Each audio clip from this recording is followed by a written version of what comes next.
नमस्कार, स्वागत छ दर्शकवृन्द। म रोहन श्रेष्ठ। हामी यति बेला स्वदेशमै शिक्षा अवसर र चुनौतीमा रहिरहेका छौं। शिक्षाको विषयमा, शिक्षा क्षेत्रको विषयमा हामी बहस गरिरहेका छौं।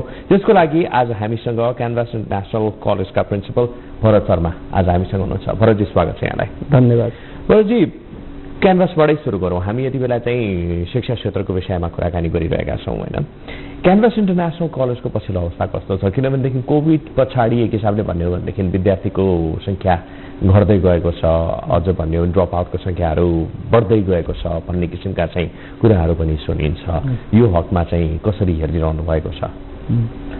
यो रोहनजी कस्तो हुन्छ भन्दा शिक्षा क्षेत्र धेरै महत्त्वपूर्ण क्षेत्र हो।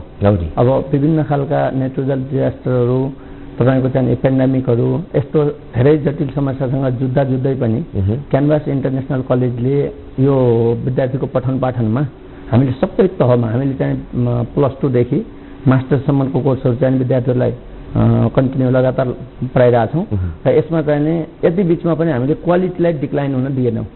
हाम्रो टिम स्पिरिट अनि एउटा म्यानेजरियल एस्पेक्ट, सिम्पल र बेस्ट, हामी सिम्पल चाहिँ इन्भाइरोमेन्ट इन्फ्रास्ट्रक्चरमा हामीले सबभन्दा बेटर एजुकेसन चाहिँ विद्यार्थीहरूलाई प्रोभाइड गरिरहेका छौँ। त्यस कारण त्यतिको अवस्थामा पनि, पेन्डेमिककै अवस्थामा पनि धेरै कलेजहरूले धेरै समस्याहरूलाई भोग्दा पनि क्वालिटी मेन्टेनमा चाहिँ गाह्रो भएको चाहिँ महसुस गर्नुभयो। तर हामीले यसलाई चाहिँ विद्यार्थी, प्यारेन्ट्स र चाहिँ हामीसँग हामीले चाहिँ एउटा टेक्निकल टिमहरूसँग चाहिँ ट्रेन गरेर हाम्रो स्टाफहरूलाई हामीले क्वालिटीलाई पनि घट्न दिएनौँ र क्वान्टिटीलाई पनि घट्न दिएनौँ। त्यस कारण यो हामीले पेन्डेमिकमा पनि बचाउन सकेको हाम्रो क्यानभास इन्टरनेसनल कलेजको साख हो। र हजुरलाई भन्नुपर्दा यो एरियामा क्यानभास इन्टरनेसनल कलेज करिब 27 वर्ष पार गरेर 28औं वर्षमा चाहिँ आफ्नो सेवा लगातार दिइरहेको छ र अहिले पनि हामीले यो क्वालिटीलाई अझै राम्रोसँग लैजाने, यसलाई क्वालिटेटिभ पक्षबाट पनि क्वान्टिटेटिभ पक्षबाट पनि यसलाई अझ राम्रो बनाएर लैजाने र देशलाई कम्तीमा अब शिक्षा भनेको एउटा समाजलाई रूपान्तरण गर्ने एउटा चाहिँ सबभन्दा महत्त्वपूर्ण माध्यम हो। त्यसकारण पनि यसलाई हामीले समाज रूपान्तरणको दिशामा पनि विभिन्न क्षेत्रमा मेन पावर, जनशक्ति बढाएर क्वालिटीको मापक चाहिँ के हुँदो रहेछ भरत सर? यसलाई चाहिँ कसरी हेर्ने? पछिल्लो समय अब यो निजी क्षेत्र त्यस्तै गरेर चाहिँ अब सामुदायिक विद्यालयहरूको पनि कुराहरू गर्ने हो भनेदेखि हामीले चाहिँ क्वालिटीलाई प्रायोरिटी दिन सकेनौँ, फोकस गर्न सकेनौँ भन्ने किसिमका चाहिँ कुराहरू आउँछ। यसको मापक चाहिँ के बन्नुपर्ने हो? हाम्रो शिक्षा क्षेत्रमा के बनिरहेको छ? अलिकति विश्लेषण गरौँ न। मलाई कस्तो लाग्छ भने अब यो क्वालिटी, अब क्वान्टिटी, यी कुराहरू सापेक्षिक हुन्छन्। जस्तै हाम्रो देशको निड के हो, हाम्रा प्यारेन्ट्सको एक्सपेक्टेसन के हो र हाम्रा विद्यार्थीको चाहिँ एक्सपेक्टेसन के हो, एउटा यो कोणबाट पनि हेर्नु पर्यो। त्यसपछि अहिले हाम्रो एउटा एकदम अप्ठ्यारो स्थिति के हो भने हाम्रो कुनै पनि सरकारहरूले, हामी शिक्षा क्षेत्रमा त कहीँ प्रत्यक्ष अप्रत्यक्ष इन्भल्भ भइराख्यौँ, तर सरकारले कहिल्यै पनि शिक्षालाई महत्त्वपूर्ण चाहिने एउटा आधारको रूपमा लिएन जस्तो लाग्छ। नीति निर्माणमा हचुवाको तालमा नीति निर्माण गर्ने अथवा राजनीतिक रूपले जुन ठाउँमा चाहिँ इन्टरफेरेन्सहरू हुने अनि त्यसको नतिजा चाहिने शिक्षा क्षेत्र कहीँ न कहीँ निजी क्षेत्रको पोल्टामा गएर बसिएको छ। सरकारले त्यहाँ धेरै भूमिका निर्वाह गर्यो जस्तो मलाई लाग्दैन। त्यसकारण अब क्वालिटीको कुरा गर्दा मैले मेरो हिसाबले हाम्रो क्यानभासकै टिमले पनि के हेरेको छ भने अहिलेको हाम्रो देशको निड के हो र सरकारले पोलिसी कसरी निर्माण गर्नुपर्छ भन्ने कुरालाई हामीले अब विभिन्न बहस मार्फत चाहिँ सरकारलाई पनि सुनाउने प्रयत्न गर्नेछौँ। र त्यसबाहेक अहिले हाम्रो निड अनुसार हामीले अब प्रोफेसनल कोर्सहरूमा विद्यार्थीले चाहिँ नाम निकालेर देशमा मात्रै होइन अन्तर्राष्ट्रिय स्तरमा पनि आफूले राम्रो उच्च शिक्षा लिएर चाहिँ उयो भन्छन् they can be able to develop their expertise in different field. एउटा एक्सपर्टाइज डेभलप गर्नु पर्यो। शिक्षा भनेको एउटा समाज रूपान्तरणको आधार स्रोत हो। अर्को तपाईँको चाहिँ थिङ्क ट्याङ्क हो। देशलाई चाहिने, समाजलाई चाहिने, विश्व समुदायलाई नै चाहिने थिङ्क ट्याङ्कको एउटा चाहिने के भन्दा सोर्स पनि हो। र यसलाई हामीले एउटा देशभित्र, एउटा समाजभित्र मात्रै क्वालिटीले हेर्न त मिल्दैन। फिलोसफिकली हेर्दाखेरि तपाईँले भनेको कुरा धेरै हदसम्म चाहिँ ठिक हो होइन। शिक्षालाई हामीले चाहिँ त्यही रूपमा चाहिँ ग्रहण गर्नुपर्छ, विश्वव्यापी मान्यता पनि त्यही हो।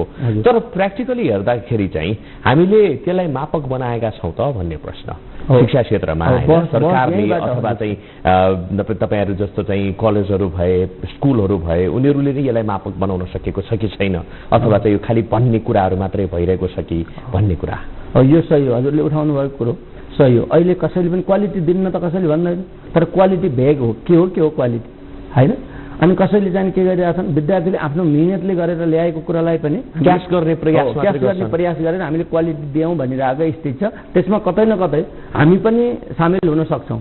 र निजी क्षेत्रले पुरै शिक्षा क्षेत्रलाई धानिरहँदा अब हामीले क्वालिटीको बारेमा बहस गर्नु पनि आवश्यक छ। त के हो त क्वालिटी हैन, के हो त त्यसको चाहिँ एउटा फी स्ट्रक्चर के हो, इन्फ्रास्ट्रक्चर बेसिक फिजिकल इन्फ्रास्ट्रक्चर के हुनुपर्ने हो र हामीले विद्यार्थीलाई दिनुपर्ने कुन कुन क्षेत्रहरूमा चाहिँ शिक्षा प्रवाह गर्नुपर्ने हो। जस्तै उदाहरणको लागि हामी कृषि प्रधान देश हौ, अझ लामो समयसम्म हामी कृषिमा आधारित हुन्छौँ, एउटा मेरुदण्ड अर्थतन्त्रको मेरुदण्डको रूपमा कृषि रहन्छ, तर हामीले कृषिलाई इग्नोर गरिरहेछौँ। जडीबुटी अब एकदम महत्त्वपूर्ण रूपमा चाहिँ एकदम इमर्जिङ एउटा मेडिकल उसको रूपमा पनि विकास भइरहेको छ, फिल्डको रूपमा पनि, तर हामीले कहीँ पनि आयुर्वेदिक शिक्षालाई चाहिँ ध्यान दिएका छैनौँ, ध्यान पुगेकै छैन। जहाँ नाफा हुन्छ, जहाँबाट हाम्रा बच्चाहरूलाई चाहिँ पश्चिमा बजारहरू, खास गरेर विश्वको पश्चिमा बजारहरूमा तुरन्त बिक्री गर्न सकिन्छ, रोजगारी तुरन्त भेट्टाउन सकिन्छ, त्यसैमा हामी सफल भयौँ भने हामीले शिक्षाको क्वालिटी मेन्टेन गऱ्यौँ भन्ने खालको एउटा चाहिँ वातावरण शिक्षा क्षेत्रमा छ। यो गलत हो, यो गलत हो। केही हदसम्म त यो सही होला, तर आम रूपले दीर्घकालीन रूपले यो चाहिँ सही होइन। त्यसकारण अब यसलाई फेरि एउटा अर्को जाने फेरि यो चाहिँ फरक किसिमको चाहिँ मापक बन्यो कि अब यसलाई चाहिँ कसरी यसलाई चाहिँ कुन रूपमा चाहिँ सकारात्मक पाटोबाट चाहिँ हेर्ने त? अब यसलाई सकारात्मक पाटोबाट हेर्दा के गर्नु पर्यो भने सरकारले एउटा पोलिसी निर्माण गर्नु पर्यो शिक्षा क्षेत्रमा, त्यो पनि दीर्घकालीन र स्थिर हुने किसिमको पोलिसी निर्माण गर्नु पर्यो। सरकार चेन्ज हुने बित्तिकै यी पोलिसीहरूमा चेन्ज हुने अस्थिर रूपले जानु भएन। एक, किनभने शिक्षा क्षेत्र त राजनीति जस्तो बदलिरहने चिज होइन, यो स्थिर भएर अगाडि विकास भएर जाने कुरा हो। दोस्रो कुरा के हुनु पर्यो भन्दा शिक्षा क्षेत्रमा हामीले कस्तो मेन पावर चाहिँ निर्माण गर्नु परेको हो राज्यलाई, त्यो राज्यले निर्माण गर्न, राज्यले चाहेको मेन पावर हामीले हाम्रो क्षेत्रबाट विभिन्न क्षेत्रबाट चाहिँ हामीले उत्पादन गर्न सक्ने चाहिँ वातावरण गर्नको लागि राज्यले नियमन अनुगमन गर्नु पर्यो। अनि त्यसपछि शिक्षा क्षेत्र सुरक्षित हुनु पर्यो। शिक्षा क्षेत्रमा आउने विभिन्न खालका कृत्रिम तथा प्राकृतिक डिफिकल्टिजहरू समस्याहरू छन्, ती समस्याहरू निराकरण गरेर तीसँग जुझेर जानको लागि राज्यले शिक्षा क्षेत्रलाई सहयोग गर्नु पर्यो। एउटा बाबुराम भट्टराईको पालामा पनि प्राइभेट पब्लिक पार्टनरसिप भन्ने कन्सेप्ट ल्याउनु भएको थियो धेरै क्षेत्रमा। साँच्चै सही अर्थमा प्राइभेट पब्लिक पार्टनरसिप हो भने हामीले राष्ट्रिय पुँजी निर्माण के अरे लगानी गरेका ठाउँहरूमा, चाहे त्यो शिक्षा होस्, चाहे स्वास्थ्य होस्, चाहे अरू उद्योग व्यवसाय होस्, चाहे अरू कुनै जलस्रोत कहीँ पनि होस्, त्यसलाई हामीले सुरक्षा त अझ फरक कुरा भयो। सुरक्षामा राज्यको प्रत्यक्ष चाहिने लगानी पनि र संरक्षण पनि नेतृत्व पनि हुनुपर्छ। जति बाहेकका यी क्षेत्रमा राज्यले यसलाई सँगै लिएर, राज्य सहयोगी भएर, राज्यले सब्सिडिज दिएर, त्यो भने के जस्तै अब आर्थिकदेखि लिएर अब निजी क्षेत्रको लागि के को सब्सिडिज भन्ने कुराहरू पनि आउँछ कि होइन। शिक्षा मैले भने नि सरकारले नियमन गर्नु पर्यो एउटा कुरो। अनि यो शिक्षा क्षेत्र त सरकारभन्दा बाहिर होइन, सरकारलाई सघाउने। अहिले तपाईँले हेर्नु विश्वका सरकारहरूले भने के गरिरहेका छन्, बाहिरको राम्रो मेन पावरलाई, ब्रिलियन्ट दिमागलाई चाहिँ त उनीहरूले त वेलकम गरिरहेछन् नि त। हामी त हाम्रो क्षेत्रबाट, हाम्रो देशबाट यस्तो प्रतिभालाई गए जाउन् भने नेग्लेक्ट रिटेन गर्न सकेनौँ। भन्दा राज्य रिटेन गर्नको लागि निजी संस्थालाई चाहिँ सहयोग गर्ने भन्ने होइन नि त।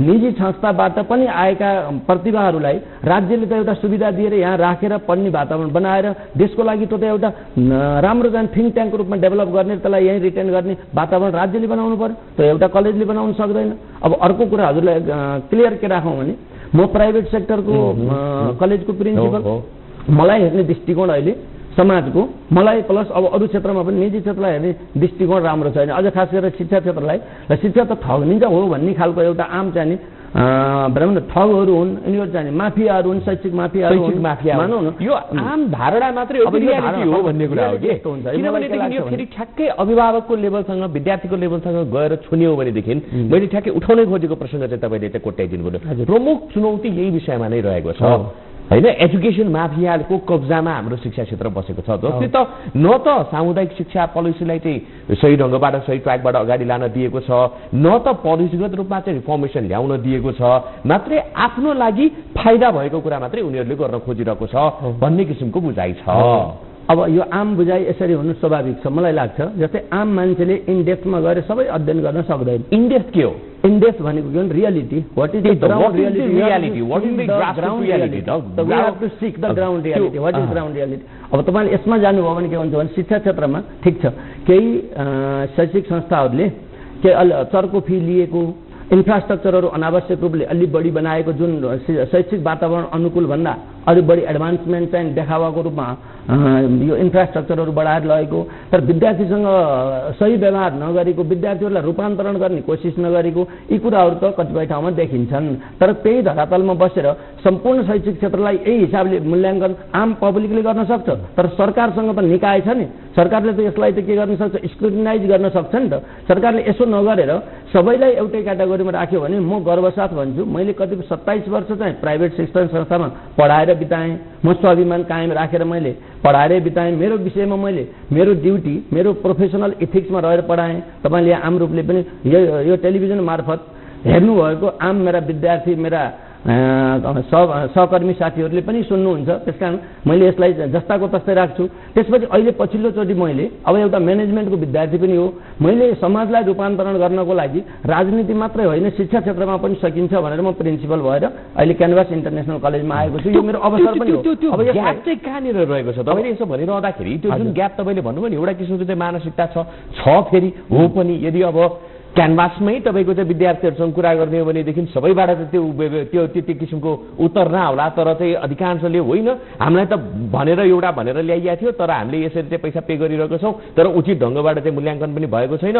दिनुपर्ने फेसिलिटी पनि दिएको छैन। अधिकांश विद्यार्थी अधिकांश अभिभावक, मैले तपाईँ क्यानभासको हुनुहुन्छ त्यही कारणले गर्दा त्यही कलेजलाई नै अगाडि सारे, तर समग्रमा होलसम्ममा हेर्दाखेरि चाहिँ तपाईँको यही नै कि यस्तै किसिमको चाहिँ विचारहरू आउँछन् कि विद्यार्थीहरूबाट पनि र त्यस्तै गरेर अभिभावकहरूबाट पनि। त्यही कारणले गर्दाखेरि त्यो टिचिङ र यो लर्निङ फेजमा चाहिँ त्यो ग्यापिङ कहाँनिर गएर चाहिँ क्रिएट भयो भन्न खोजेको। अब यो यस्तो छ, यो व्यक्ति संस्था अनुसार पनि फरक छ।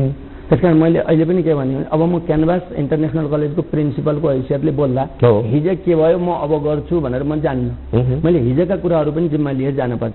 कहीँ कतै हाम्रा विद्यार्थीहरूमाथि मलाई के लाग्छ भने म अलिकति राजनैतिक पृष्ठभूमिबाट पनि विद्यार्थी कालमा राजनैतिक पृष्ठभूमिबाट राजनीतिले समाजलाई बदल्ने राजनीति मात्रै हो भन्छ नि, politics remains in the top and it guides and controls all activities over the country in the society, यो भन्ने मान्यताको मान्छे हो म। र राजनीति कहीँ न कहीँ विकृत रूपले जाँदा म फेरि प्रोफेसनल्ली एउटा मेरो चाहेर वा नचाहेर मैले 27-30 वर्षको समय फेरि शिक्षा क्षेत्रमै बिताएँ। हामी यो प्राइभेट निजी क्षेत्रमा बिताएँ तर पनि शिक्षा क्षेत्रमा बिताएँ। त्यसरी मैले समाज रूपान्तरण जब राजनीति विकृत हुन्छ अस्थिर हुन्छ त्यति बेला शिक्षा क्षेत्रबाट पनि हामीले चाहिँ समाज रूपान्तरणको एउटा अगुवाई गर्न सकिन्छ भन्ने कुरामा म जति ठुलो चाहिने भ्रम रहे पनि मैले त्यसलाई चिर्न व्यक्तिगत र साङ्गठनिक रूपले एउटा संस्थागत रूपले मैले चिर्न सक्छु भन्ने कुरामा अझै पनि म कन्फिडेन्ट छु, मैले गर्न सक्छु। र मेरो विचारलाई त समाजले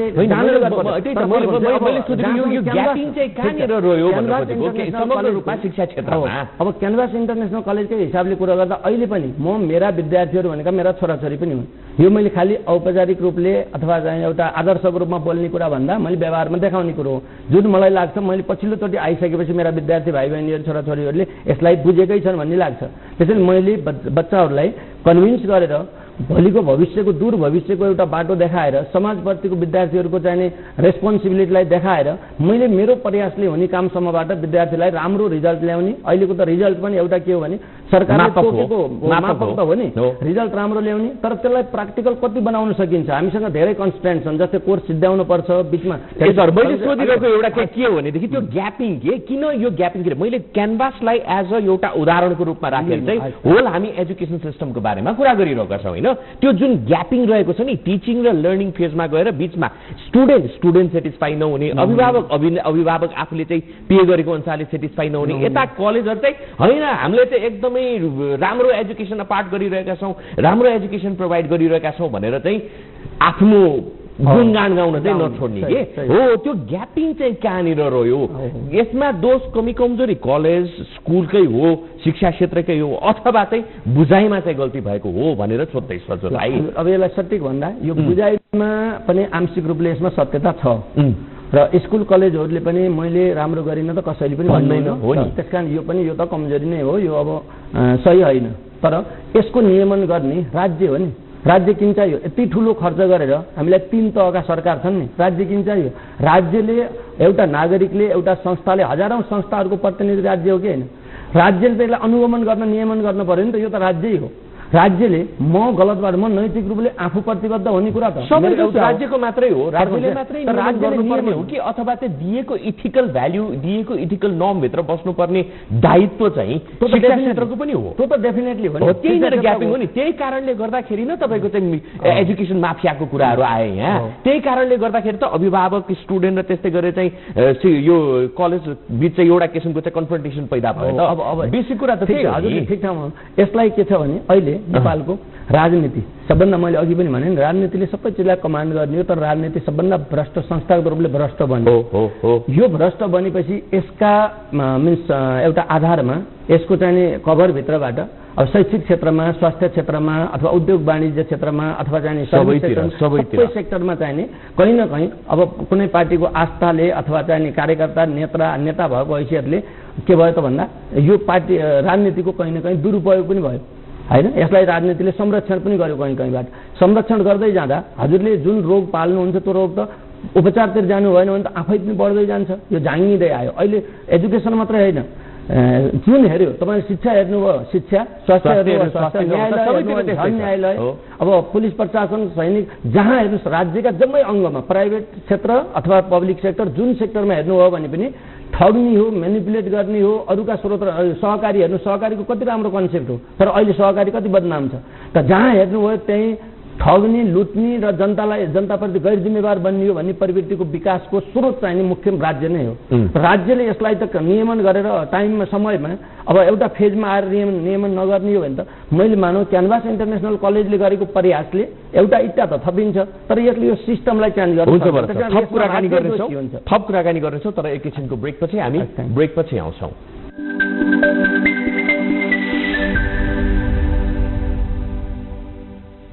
ब्रेकपछि पुनः स्वागत छ। आज हामी स्वदेशमै शिक्षा अवसर र चुनौतीमा केन्द्रित छौँ। त्यसको लागि आज हामीसँग क्यानभास इन्टरनेसनल कलेजका प्रिन्सिपल भरत शर्मा हुनुहुन्छ। भरतजी पुनः स्वागत छ यहाँलाई। धन्यवाद। भरतजी, हाम्रो निड के हो? हाम्रो मुलुकले मागेको, हाम्रो माटोले मागेको चिज के हो? अब कस्तो किसिमको शिक्षा हो? अब यसका लागि पहिलो कुरा हामीले के गर्नुपर्ने, हामी समाजवादी अर्थतन्त्रतिर उन्मुख छौँ भनेर संविधानमै लिपिबद्ध गरेका छ। तर अहिले पनि अचम्म के छ भने समाजवादी अर्थतन्त्रको मूर्त रूपको बारेमा बहस चलेकै छैन। अब एउटा नेताले समाजवादी हो भन्छ, अर्कोले अर्को भन्छ, भाषणमा मात्रै छ, यसको मूर्त रूप निर्धारण भएकै छैन। शैक्षिक क्षेत्रका प्राध्यापकहरू, विज्ञहरू राखेर यसमा आवश्यक बहस हुनु पर्थ्यो, छैन। त्यसैले यति गरेपछि समाजवादी शिक्षा, समाजवादी अर्थतन्त्र, समाजवादी बाटो हामी राजनीति गइरहेका छौँ भने हाम्रो समाजवादी संरचनाभित्र शिक्षा, स्वास्थ्य, तपाईँको चाहिँ उद्योग व्यापार, कृषि यी कसरी जाने भन्ने कुरामा यसले एउटा ठोस चाहिने योजना बन्यो भने त्यही अनुसार हामीले शिक्षा कस्तो खालको शिक्षा लिने, हामीले कस्तो मेन पावर 20 वर्षसम्म 40 वर्षसम्म कस्तो मेन पावर उत्पादन गर्ने भनेर राज्यले एउटा खाका बनाएर त्यो खाकाभित्र हामीले हाम्रा आफ्ना योजनामा शैक्षिकविदहरू, शैक्षिक संस्थाहरू यसरी अगाडि जाने। हाम्रो शिक्षा चाहिँ कस्तो हुनुपर्छ, के विषयमा चाहिँ हामीले चाहिँ उचित ढङ्गबाट चाहिँ प्रायोरिटाइज गर्न सक्यो भनेदेखि चाहिँ, राज्यले प्रायोरिटाइज गर्न सक्यो भनेदेखि चाहिँ हाम्रोबाट एउटा क्रिम म्यान पावर चाहिँ जन्मिन सक्छ। अब यसको लागि शिक्षा अब पहिलेदेखि हामीले धेरै लामो समयदेखि एउटा वामपन्थी खेमामा समाजवादी जनवादी शिक्षा भनिन्थ्यो, अहिले कता कता समाजवादी शिक्षा भन्नुहुन्छ। अब अर्को पुँजीवादी धर्राबाट शिक्षालाई परम्परागत रूपले चलेको शिक्षा नै त्यसलाई कन्टिन्यू गर्ने भन्ने खालको हुन्थ्यो। त्यसकारण यो कहिल्यै मूर्त रूपले आएन। त्यसैले अब समाजवादको कुरामा पनि मैले के भन्छु भने अब शिक्षा क्षेत्रसँग जोड्नुभन्दा पहिले समाजवाद के हो भन्ने हेर्न आवश्यक हुन्छ भन्ने लाग्छ मैले। संसारमा पोलिटिकल इकोनोमिक अवस्था तीनटा छन् अहिले एक्जिस्टिङ, लोप हुँदै गएको सामन्ती फ्युडल स्ट्रक्चर भन्छ, त्यसपछि पुँजीवादी अथवा क्यापिटलिस्टिक स्ट्रक्चर हुन्छ, सोसियलिस्ट स्ट्रक्चर हुन्छ। र यी तीनटा स्ट्रक्चर मध्ये पुँजीवाद अहिले विश्वभरि हावी छ। समाजवाद उन्मुख छ, कतिपय ठाउँमा यो फेरि ढलेको छ, फेरि समाजवाद भनिएकाहरू पुँजीवादतिरै गएको पनि अवस्था रहेको छ। अब हाम्रो मुलुकको लागि आफ्नो विश्लेषणको कुरा होला, तर त्यसमा चाहिँ शिक्षा क्षेत्रबाट चाहिँ हामीले कस्तो किसिमको चाहिँ क्रान्ति गर्न सक्छौँ त भन्ने चाहिँ मूल प्रश्न हो। त्यसको लागि मलाई कस्तो लाग्छ भने शिक्षा क्षेत्रमा समाजवादी संरचनामा जानियो भने हामीले समाजवादी कल्चरको निर्माण गर्न पर्यो। अहिले हामी दलाल पुँजीवादी कल्चरमा छौँ भन्ने लाग्छ मलाई। पैसै कमाउने कसरी हो, लुट्ने कसरी हो, कानुन छल्ने कसरी हो। एउटा मन्त्रीले योजना बनाउँछु भन्दैन, ऊ कसरी मन्त्री हुने र पैसा कमाउने 6 महिनामा भन्ने सोचाइ आम रूपले नहोला। त्यही हाबी भएको छ है, शिक्षा क्षेत्रमा पनि त्यही हाबी भएको छ। कसरी कमाउने, धेरै विद्यार्थी भर्ना गर्ने हैन, अब नाराहरू राख्ने अनि त्यसपछि कसरी कमाउने भन्ने होला हाबी हुँदै गएको छ। किनभने त्यसको बाइ प्रोडक्टको रूपमा त शिक्षा क्षेत्र मात्र हैन, स्वास्थ्य जहाँ हेऱ्यो भने नि त्यो गएको छ नि त। बरु मर्कामा त किसान छन्, किसानले एउटा आफूले बालीनाली गरेको ठाउँमा अर्कैले फोटो लिएर गएर चाहिँ के गर्छ, तपाईँले सब्सिडी लिन्छ। यतिसम्म पनि हेर्न नसक्ने स्थिति छ नि त। त्यस कारण राज्य अलिकति बढी हाम्रो जस्तो उसमा पश्चिमा राष्ट्रहरूमा एउटा खालको कल्चर, पुँजीवादी कल्चरको राम्रो विकास भएको छ, त्यहाँ मान्छेहरू रेस्पोन्सिबल छन्, संस्थाहरू रेस्पोन्सिबल छन्। हामी त्यो भूण नै हाम्रो निर्माण भएको छैन भने हाम्रो ठाउँमा के हुन्छ भने एउटा व्यक्ति र संस्थाभन्दा पनि राज्यले अलि बढी रोल निर्वाह गर्नुपर्छ भन्ने लाग्छ मलाई। राज्य अलि बढी जिम्मेवार हुनुपर्छ भन्ने लाग्छ। किनभने फ्रिडमको पनि के हुन्छ भने फ्रिडम विथ रेस्पोन्सिबिलिटी हुन्छ नि। When we are not responsible then freedom will not lead us towards prosperity. त्यो त सम्भव छैन। त्यसकारण पनि हामीलाई प्रोस्पेरिटी जानियो भने हामीलाई पनि रेस्पोन्सिबल बनाउन राज्य अझ बढी रेस्पोन्सिबल भइदिनुपर्छ भन्ने लाग्छ मलाई। त्यसकारण एउटा यो पक्षबाट हेरौँ। अर्को जस्तै हजुरले यो राख्नुभयो स्वदेशमै शिक्षा अवसर र चुनौती। हामीले स्वदेशमै शिक्षालाई हाम्रो अनुकूल चाहिने शिक्षाको विकास गरेर जानियो भने हामी मुख्य रूपले त मूर्त योजनाबाटै जानु पर्यो। हो, मैले भन्न खोजेको त्यही हो। हाम्रो स्वदेशमा कस्तो किसिमको चाहिँ शिक्षाको चाहिँ मोडालिटी आवश्यकता छ त, कस्तो किसिमको चाहिँ आवश्यक छ जसलाई चाहिँ हामीले तत्काल रूपमा चाहिँ यसलाई चाहिँ समाधानको बाटोतर्फ चाहिँ पहिले आउनुपर्छ भन्ने कुरा। अब त्यसको लागि दुईटा कुरा। एउटा कृषिमा हामी कृषिलाई इग्नोर गर्न सक्दैनौँ। जस्तै इजरायल जस्ता देशहरूले कृषिमा कति प्रगति गरिरहेको छ। कृषिको औचित्य छ र भने कृषिको औचित्य छ नि। कृषिलाई हामीले व्यवसायीकरण गर्न सक्नु पर्यो नि त। कृषिको औचित्य त मानव समाज रहँदासम्म रहन्छ। हामी त कृषिबाटै निस्केका प्रोडक्टहरूलाई हामीले उद्योग व्यापार पर्सेन्टेज क्यालकुलेसनमा जाने भनेदेखि कृषि एकदमै कम छ, तर नोमिनल मात्रै रहन्छ कि इन्टरनेसनली पनि नोमिनल पर्सेन्टेज। कृषिमा आधारित हाम्रो इभन चाइना जस्तो इमर्जिङ इकोनोमी जुन वर्ल्ड पावरको रूपमा गइरहेछ, त्यति ठुलो अर्थतन्त्रको रूपमा दोस्रो अब पहिलो अर्थतन्त्रमा उक्लिरहेछ, चाइना जस्तो देशले कृषिलाई इग्नोर गरेको छैन। त्यसकारण कृषिलाई इग्नोर गरेर होइन, हामीले कृषिलाई अझै व्यवसायीकरण र आधुनिकीकरण गर्नुपर्छ सही अर्थमा। एक यसलाई शिक्षामा कसरी ल्याउने, यसलाई शिक्षामा जोड्दा कृषि र शिक्षासँग हामीले शैक्षिक जनशक्ति निर्माण गर्नको लागि त हामी त कृषिमा अलि बढी ध्यान दिनु पर्यो नि, कृषि शिक्षामा बढी ध्यान दिनु पर्यो होइन। त्यसलाई सुलभ बनाउनु पर्यो। त्यो सहर केन्द्रित हुनु भएन, जहाँ कृषि गर्ने भूमि नै छैन। हामीलाई शिक्षा संस्थाहरू, शिक्षण संस्थाहरू त सहर केन्द्रित छन्। गाउँमा हामीले कृषिलाई के गर्न सकिन्छ, अलिक बढी गाउँतिर विस्तार गर्न सकिन्छ, जहाँ प्र्याक्टिकल्ली हामी चाहिँ एकचोटि मैले एउटा विश्वको एकदम राम्रो नेताले के भन्नुभएको छ भने तपाईँले युनिभर्सिटीबाट पिएचडी पोस्ट पिएचडी गरेर काम छैन, तपाईँ कृषकसँग जानुहोस् एकचोटि भन्नुभएको छ कि। कृषिसँग मजदुरसँग नजोडिकन, श्रमसँग नजोडिकन शिक्षाको अर्थ छैन। त्यसैले हामीसँग श्रमसित जोडिने शिक्षा भएन। हामीले श्रमलाई घृणा गर्छौँ। We should believe in the dignity of labour because there must be physical and mental labour to get progress. जुन ठाउँमा पनि तपाईँले त अहिले हामीले श्रम गरिरहेको छौँ नि त। बहस तपाईँको यो विचारलाई नि राज्य पक्षबाट गर्नुपर्ने आफ्नो ठाउँमा छ। राज्य पक्षले यसलाई चाहिँ पोलिसीगत रूपमा नै ल्याएर रिफर्मेसनको बाटोमा, फर्मेसनको बाटोमा अगाडि बढ्नुपर्ने आफ्नो ठाउँमा छ। कलेज तहबाट पनि कुनै त्यस्ता प्रयासहरू गर्न सकिन्छ सकिन्छ सर। त्यसको लागि चाहिँ तपाईँहरूले गर्नु भएको छ भन्ने कुरा होइन। हामीले अब सोध्दैछौँ, यस्तो स्रोत र साधनको हामीलाई एकदमै अभाव छ। हामी मोडरेट फीमा विद्यार्थीहरूलाई यो कम्पिटिसनमा त्यही क्वालिटी दिन प्रयासरत छौँ। र हजुरलाई एउटा जानकारीको लागि के भने क्यानभास इन्टरनेसनल कलेजले अब यो ओपन ब्ल्याक एन्ड व्हाइट छ। अहिले हामीले राम्रो रिजल्ट विद्यार्थीहरूलाई राम्रो रिजल्ट क्वान्टिटी र क्वालिटी दुईटै पक्षमा राम्रो रिजल्ट ल्याएको छौँ। तर म यसमा सन्तुष्ट अझै छैन, किनभने जति हुनुपर्ने हो त्यसको सानो अंश मात्रै हामीले एचिभ गरेका छौँ। त्यसकारण त्यसलाई हामीले प्रयास गर्छौँ। जस्तै हामीले सबै हाम्रो साधन र स्रोतलाई प्रयोग गरेर हामीले हाम्रा बच्चाहरूको एक्सपेक्टेसन के छ भन्छ नि, we explore their potentiality, then we help them, we provide all circumstances, environment to achieve that goal. यो गोल प्राप्त गर्नको लागि बच्चालाई योग्य बनाउनको लागि हामीले हाम्रा स्रोत र साधनलाई त्यही एउटा लिमिटेड मिन्स स्रोतभित्र हामी म्याक्सिमम प्रयास गर्छौँ। यो नेपालको शिक्षा प्रयासले के गर्छ भने मैले हामीसँग फेयर कम्पिटिसन हुनु पर्यो। हामीसँग त्यहाँ 12-15वटा कलेजहरू छन्। ती कलेजहरू हामी सबै एउटै एक्टिभिटीमा करिब छौँ। हामीसँग साझा समस्या छन्, साझा चुनौती छन्। हामीले त्यसलाई अनफेयर कम्पिटिसनबाट होइन, फेयर कम्पिटिसनबाट हेर्न सकिएला सर। चुनौती चाहिँ के छ? चुनौती त हाम्रा धेरै छन्। हाम्रा चुनौतीहरू के छन् भने एउटा अघि भन्नुभयो, हाम्रो समाजले निजी क्षेत्रलाई राज्यले छोडेपछि राष्ट्रिय पुँजी भनेको यो पुँजी कुनै विदेशी पुँजी होइन, कुनै एकाधिकार पुँजी होइन, यो राष्ट्रिय पुँजी हो। यो राष्ट्रिय पुँजीबाट कसैले यसलाई अझै कहीँ मेनिपुलेट गर्न खोजे होला, त्यो फरक कुरा हो, त्यसलाई राज्यले अनुगमन गर्ने। तर यो राष्ट्रिय पुँजी लगानी भएका क्षेत्रहरूलाई राज्यले कहीँ न कहीँ सहयोगी भूमिका निर्वाह गर्नुपर्छ र अनुगमन पनि गर्नुपर्छ, सुरक्षा पनि दिनुपर्छ। त्यसकारण सबैलाई एउटै बास्केटमा राखेर चाहिँ हेर्न पाइएन र उनीहरूलाई पनि जसले कन्ट्रिब्युसन त गरियो छ नि त, कन्ट्रिब्युसन गरेकोलाई हामीले एउटा नसिहतमा एउटा बैठक गर्नबाट रोक्ने हो भने त राज्यले सक्छ। उहाँहरू पनि तयार हुनुहुन्छ जस्तो लाग्छ मलाई। जस्तै अस्तिको एउटा घटना, एउटा हिसानले एउटा कार्यक्रम राखे, कति ठिक थियो, बैठक थियो, अब पहिलेदेखि चलिआएर गरिरहनु भएको थियो उहाँहरूले। राज्यले त्यसलाई मिन्स राज्यले भन्नु पर्यो नि, स्थानीय सरकार पनि राज्यको अङ्ग हो, राज्यले त्यसलाई केन्द्रले अनुमति दिएको थियो तर स्थानीयमा कोअर्डिनेसन भएन। ल ठिक छ, उहाँले त गलत भयो, छोडिदिनु भयो नि त, करोडौँ घाटा पर्यो भन्ने सुनिएको छ, उहाँहरूले छोडिदिनु भयो, मान्नु भयो नि त। भनेपछि हामीले खालि यो बदमास भयो भनेर लखिटिरहने कि त्यसलाई एउटा नियमनभित्र ल्याउँदा पनि मानेन भने पो कानुन रूपले हामीले एउटा दायरामा ल्याउन सकिन्छ। त्यसको लागि चाहिँ नियमन गर्नको लागि चाहिँ उपाय के हुन सक्छ, के गर्नुपर्ने हुन्छ यो सबैजनाले चाहिँ एउटै बास्केटमा राखेर नहेर्नको लागि? त्यसको मूल्याङ्कन एउटा भन्छ नि पर्फर्मेन्स एप्राइजल, क्याटेगोरी छुट्याइदिने हो, त्यसलाई क्याटेगोरी छुट्याउने। अनि त्यसपछि त्यसलाई चाहिँ तपाईँको राज्यले नियमित रूपले हेर्ने एउटा निकायले हेर्नुपर्छ। जस्तै अहिले मान्नुहोस्, ल म एउटा प्रिन्सिपल भएर त्यहाँ राखेँ, म प्रिन्सिपल हुन योग्य हो कि होइन? राज्यले यो प्रिन्सिपल एउटा कलेजको प्रिन्सिपल हो, क्याम्पस चिफ हो, यो कति योग्य छ, कति उच्च, यसलाई मेरो प्रोफाइल पनि त केही हेरेको छैन नि, राज्यले हेर्न पऱ्यो नि त राज्यभित्र भए त। मैले एकाउन्टेन्ट राखेँ, मेरो मान्छे राखेँ कि राज्यले एउटा निश्चित चाहिने क्राइटेरिया दिएर त्यो भित्रकाहरूलाई राख्ने बेलामा हामीले अथोरिटी दिए पनि राज्यको उपस्थिति हुनु पर्यो त्यहाँ। मानौ धेरै उपायहरू छन् नि त, फी स्ट्रक्चरमा चाहिँ कहीँ मौखिक रूपले लिने नलिने केही भइरहेको होला नि प्र्याक्टिसहरू, त्यसले चाहिँ नियमन गर्नु पर्यो। यो त सहयोगी बनेर पनि त नियमन गर्न सकिन्छ। मलाई लाग्छ एउटा सिगरेट खाने बच्चा सिगरेट नखाऊ भन्नको लागि पिटेर डिआई लगाएरै हुन्छ भन्ने लाग्दैन मलाई। हामीले सोफामा राखेर बच्चालाई राम्रो व्यवहार गरेर पनि त सपार्न सकिन्छ होला नि त। त्यसकारण राज्यले त सबै ठाउँमा चाहिँ दादागिरी गरेर लगेर त सम्भव छैन।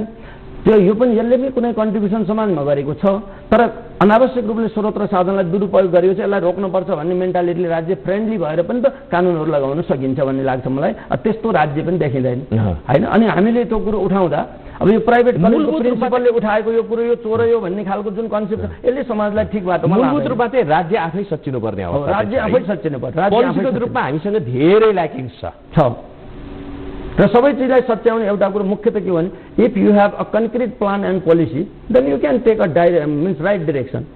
सो प्लान एन्ड पोलिसीको सही एक्जिक्युसन हुनलाई त you must have good concrete plan and policy. राज्यसँग त्यो प्लान एन्ड पोलिसी कुनै क्षेत्रमा पनि छैन।